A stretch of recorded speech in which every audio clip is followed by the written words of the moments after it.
Guys, আমি নুনু blogger. আমি জমলোক থেকে পৃথিবীতে এসেছি ব্লগ করতে। ভূতের কেমনভাবে থাকে সেটা দেখতে এসেছি, আর সেই ব্লগে মজা তোমাদের দিকে দিতে এসেছি।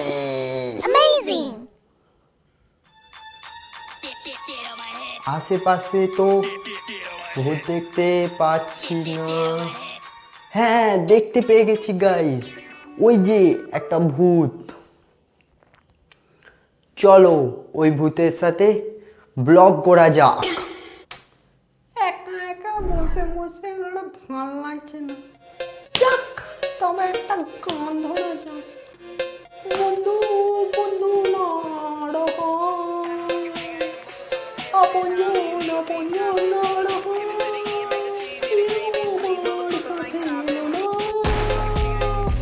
আমি একা ঘুরছি ভূত হয়ে। আরে গাইস, এটা সফল ভূত দাদা না?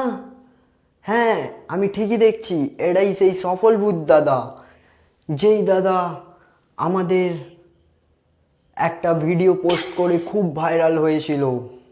চলো গাইস এই দাদার কাছে, চলো গাইস এই দাদার সাথে একটা ব্লগ করে নেওয়া যাক।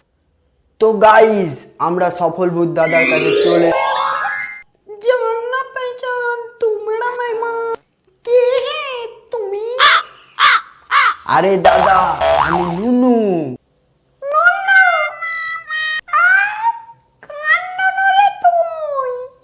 আমি নুনু, নুনু ব্লগার।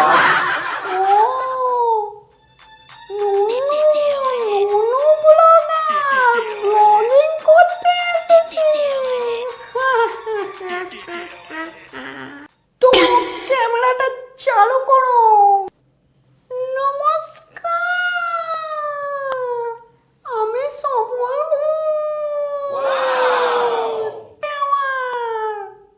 একটু দুঃখ কষ্ট শেয়ার করতে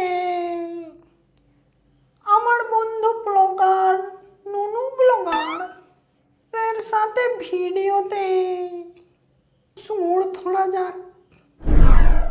दोस्त दोस्त ना रहा, गुरुदेव गुरुदेव ना रहा। दोस्त, আমি মরে যাওয়ার সাথে সাথে তুই আমার এক্সের সাথে বিয়ে করে ফেললি। এ গুরুদেব, তুমি তো গুরু ছিলে, গুরু থেকে গু কমে থেকে হয়ে গেলে। তুমি আমার স্বপ্নটাকে এভাবে পূরণ করলে। আমি মরে যাওয়ার সাথে সাথে তুমি বিয়ে করে ফেললে। বেটা ভূত, ভূতের হাতের বিরিয়ানিটা না খেতে পাই, তোমার কাবাব বিরিয়ানি করে খাবো আমি। মাখি চোস, তুমি বেটা আমার সাথে বেইমানি করলে। দাঁড়া, তোকে আমি এমন সূত্র দেব, তোর মূত্র আর পুত্র কোনোটাও কথা শুনবে না।